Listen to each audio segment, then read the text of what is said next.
Yes. Can I have your permission to record this? Yeah. And it's basically for attendance, and if you would like 2 extra CEUs, I'd be happy to give those to you. I haven't been doing that, but I think that this definitely qualifies for CEUs. I mean, we're discussing how to do anger management treatment and services, and apply them to all the clients that we deal with.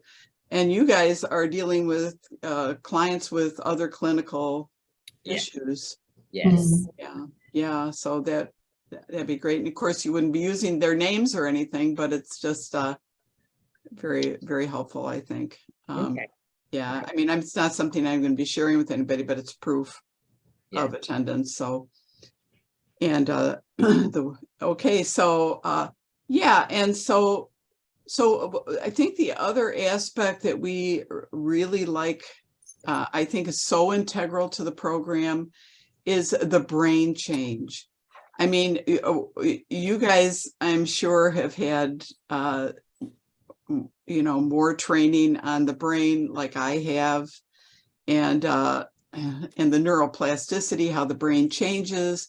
I mean, education does that.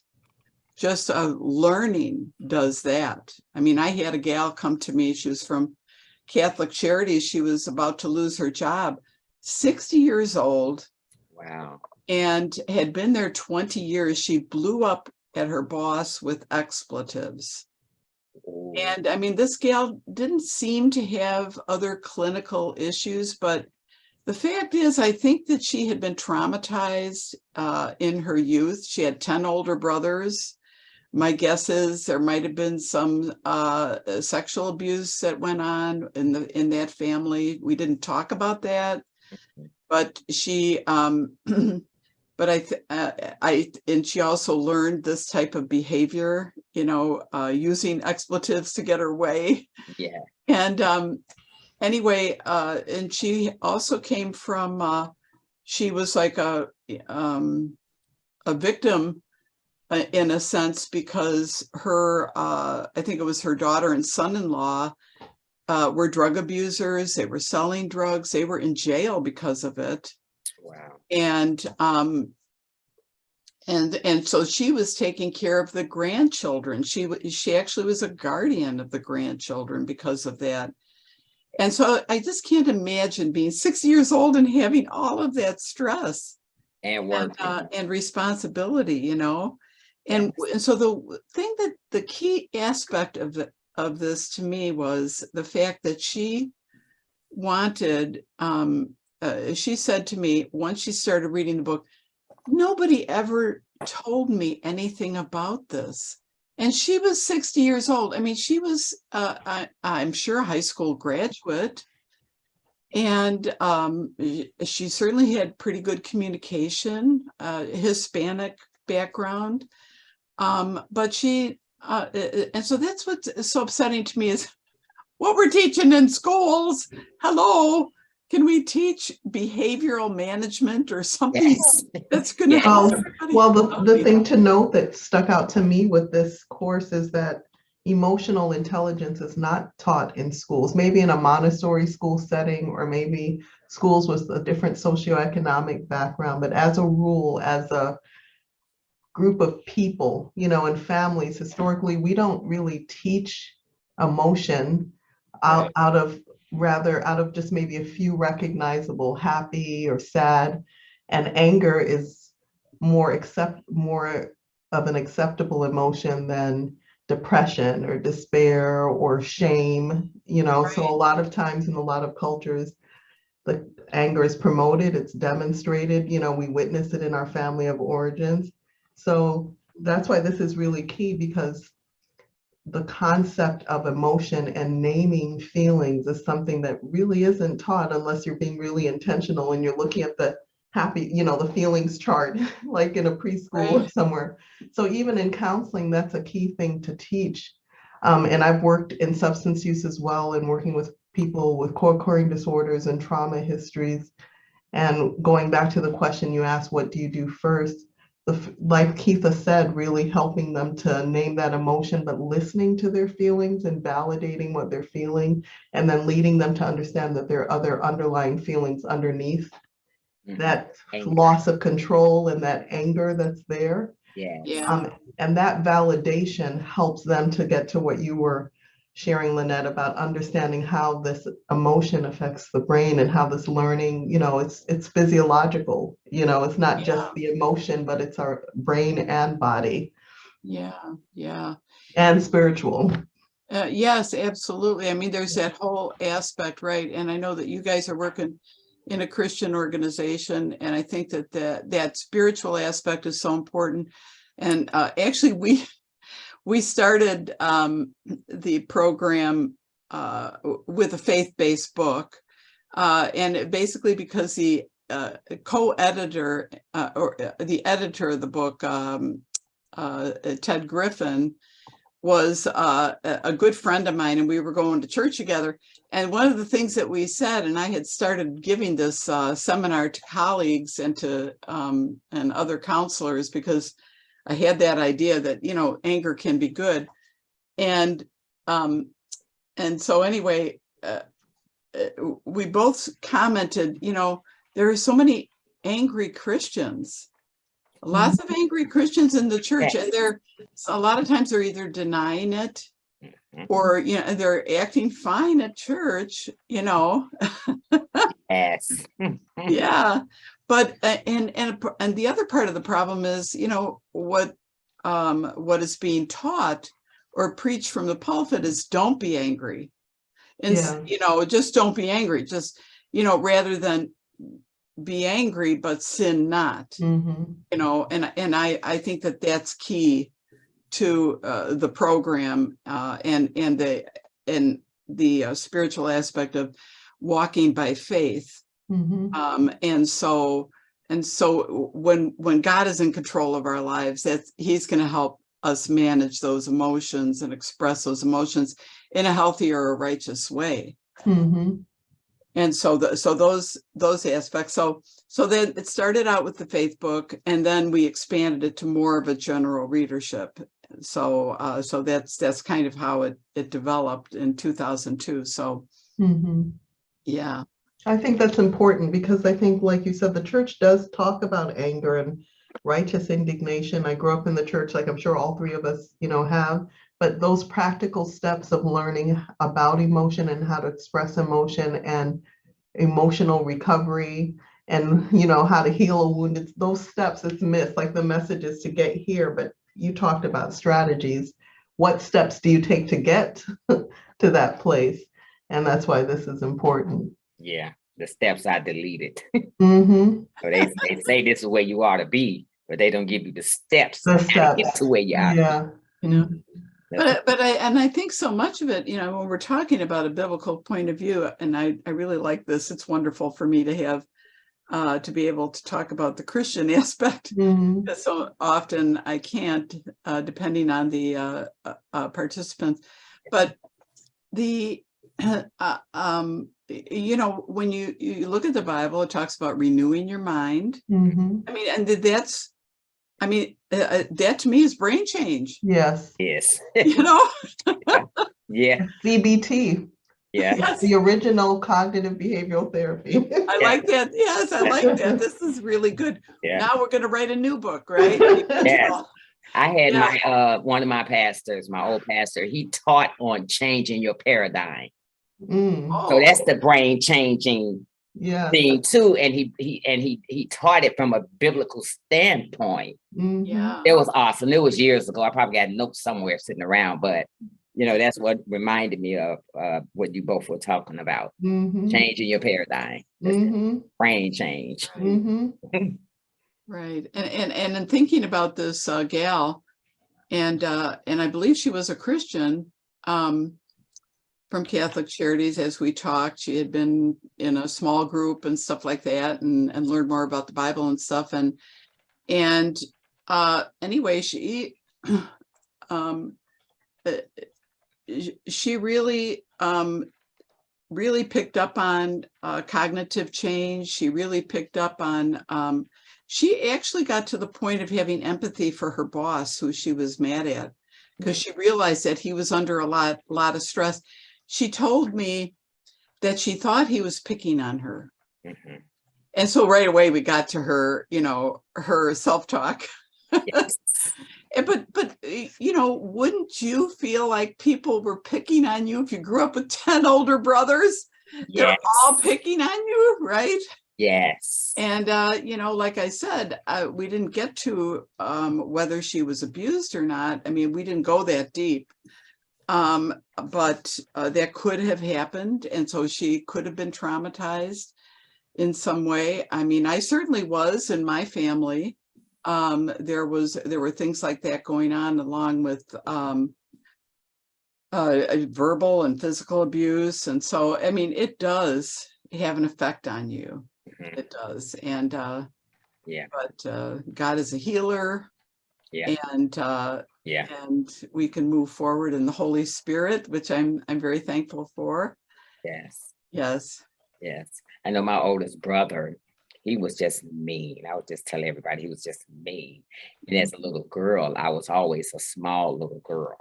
And he would verbally abuse, because he would call me olive oil from Popeye. He would call me olive oil. He would, and then when I started growing breasts, he would say, "Oh, there were roach bites on your chest."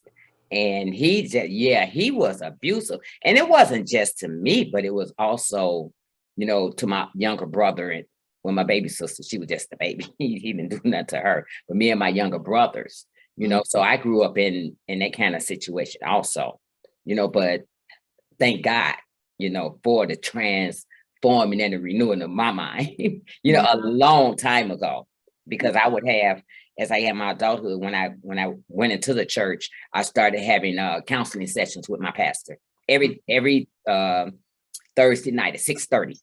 I was in counseling sessions with him, and he's the one taught me to change your paradigm and how to become emotionally healed or stable, so, and he had a lot of good information, he pulled from didactically, I can say it like that, how he helped me get through my the things I was holding on to in the past. So I just, but I didn't grow up angry. I'm sorry, Melody. I didn't grow up as an angry person. No.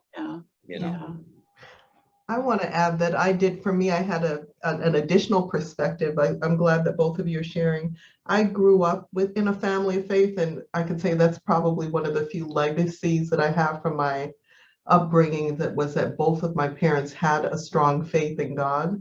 My father was a minister, but I had a lot of dysfunction in my home and a lot of things that, he wasn't living right. Emotional abuse, adultery right in front of me. At one point, his current wife was living with us in our family, just really severe dysfunction. And I was scapegoated. And for me, just my makeup, when I feel attacked and hurt, my response is to lash out, is to cry, is to express frustration. And and I was the oldest of two. So when my feelings weren't validated, I was kind of living in this gaslit environment, like, oh, what you're feeling and experiencing isn't really what's going on. And I was too young to know any different. It resulted in a lot of tears and crying. And in my teen years, even domestic violence. I was hit physically by my father, kicked out of the house. He called DCFS, like the juvenile home, one time to pick me up. And I was a good kid, very sheltered. Didn't know what was happening, but I learned that something was wrong with my emotions, right? And it wasn't demonstrated to me how to communicate in healthy ways. Everything was like a ridicule. Everything was an attack. And so there was a lot of shame connected with that. And when I got older and recognized how people could model healthy communication, and when things didn't upset them and they didn't feel ashamed or didn't feel, they could handle conflict in healthy ways, they related to each other in kind ways within their family, I wondered, how did they learn to do that? Because that was not modeled for me. And then the message was, to have any emotion, if it comes out strong, there's something wrong with that emotion. And so it wasn't through until, my own counseling process and my own healing and maturing that I learned that, and what this training is doing is that it's like an iceberg. That anger is what's coming up at the top, because sometimes people have a lot of emotion. And when they're in environments that don't nurture or validate or support healthy communication, the only thing that comes out, some people withdraw and some people emote, but it's coming from a place of fear or hurt or despair. And it's not taught to kind of dig deeper and unpack that, or sometimes it's not supported in, Right. in dysfunctional environments. Mm-hmm. Emotions are not supported, healthy communication is not supported, validation and all those things. Right. So it just brings to mind that there are people who are just really just frustrated and hurt and have a lot of like volumes of things underneath of all of that, what you see, Right. but it's like trauma based. It's, and it's just coming from a place of just severe dysfunction, trauma, hurt, and the healing comes when they learn to kind of, I think have that detachment from their feelings, like the emotional recovery, but reframing their anger, managing stress, all those techniques that are not taught in a safe, loving way, from childhood on up. Right. Yeah. Yeah, I think, we're all working, and I mean, we've come from homes with trauma, and so we can identify with the clients that we're working with that, that are feeling trauma, maybe not as severe. I mean, I don't believe that mine was as severe as many of the people that I work with, but I do think that the grief and working through grief in regards to all this, and processing forgiveness is all part of the healing. I mean, you can change your mind, you can change your behavior, you can set your boundaries, which is really helpful, because when people have been traumatized, they need to be able to protect themselves. It's in a healthy way, and to be able to assert themselves, which is a scary thing for many of them. But that's a protective device. But to be able to grieve this, to be able to process it with that perspective, I think is really important. And that takes time, and that goes along with the forgiveness. I think forgiveness is a process. You don't just, easy forgiveness is not healthy, I don't think. Not really forgiveness. Well, yeah, I think you're right. Yeah, it's going to come back to haunt you, right? Yes. Most likely. That's it right there. And yet it is a choice, and sometimes it's a choice you just keep making over and over again. And God, please help me, help these feelings. And and it just takes time. But yeah, I am. And so that's what I like about the book, because I think that we try to cover all the bases. But and I think that in talking about cognitive change, that's I think when people understand that there is a physiological process that goes on in the brain, and that they can they need to get from the amygdala to the prefrontal cortex, to be able to think in a healthy way about, and get a healthy perspective about what is going on. But most people have a very disjointed, especially if they're dealing with mental health and substance abuse issues.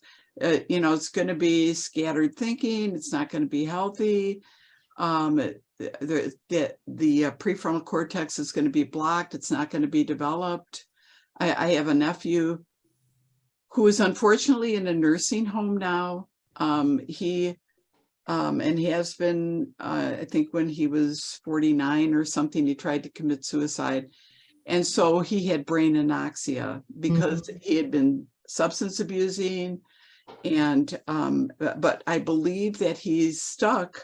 Well, not right now, he's got short-term memory loss, unfortunately. So, but his, we think that he was stuck back at age 13 when he started. Yeah, that's facts. Yeah. With that trauma, people are emotionally stuck. And to add to what you're saying with substance use, evidence shows there is a form of brain damage that occurs, especially with opioid dependence and things like that, that affect.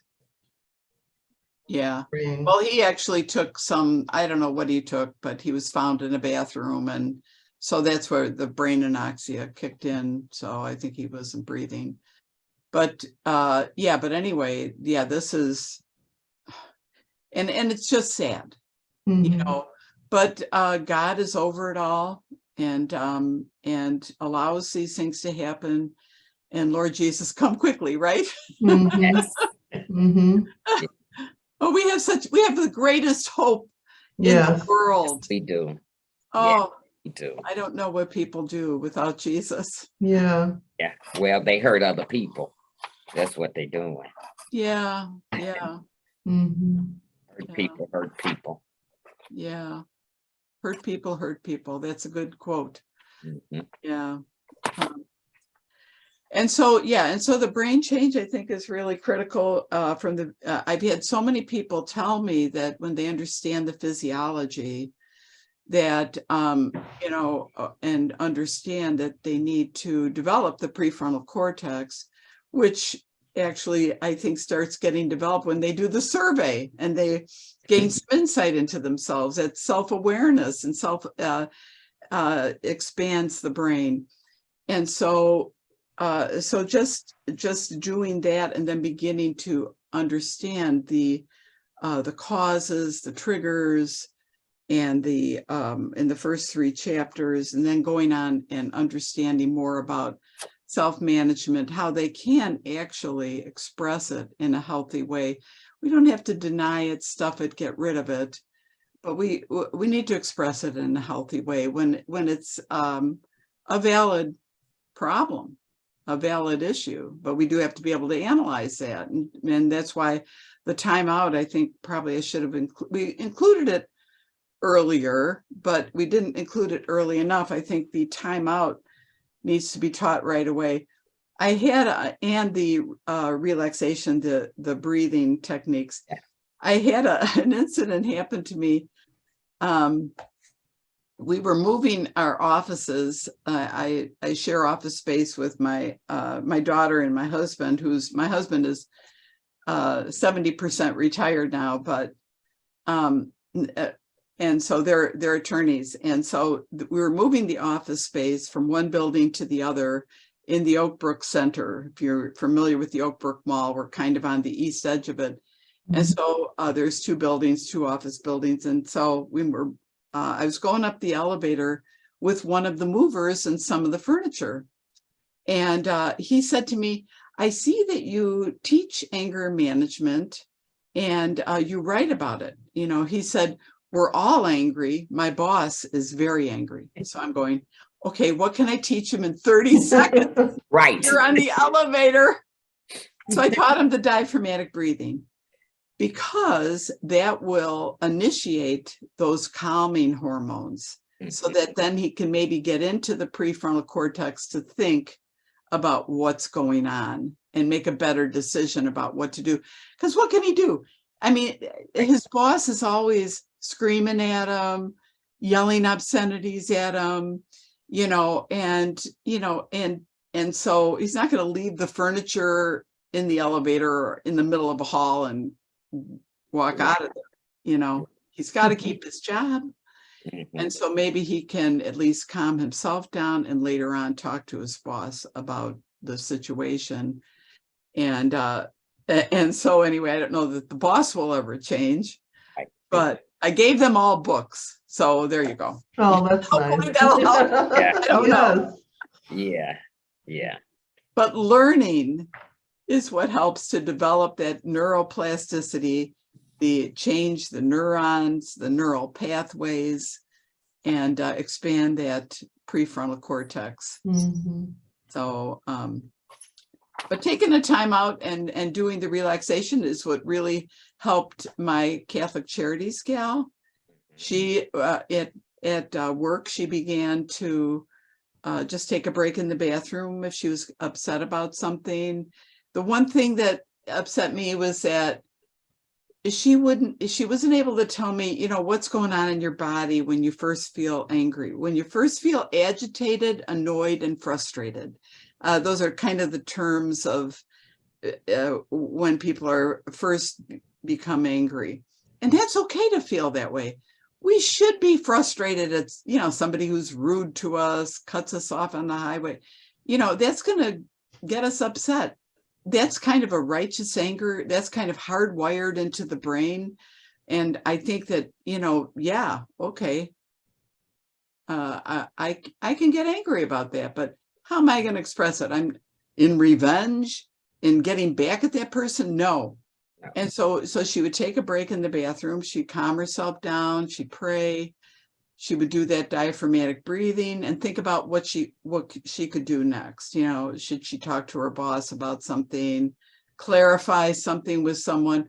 Could she let it go? Maybe that person was having a bad day, something like that.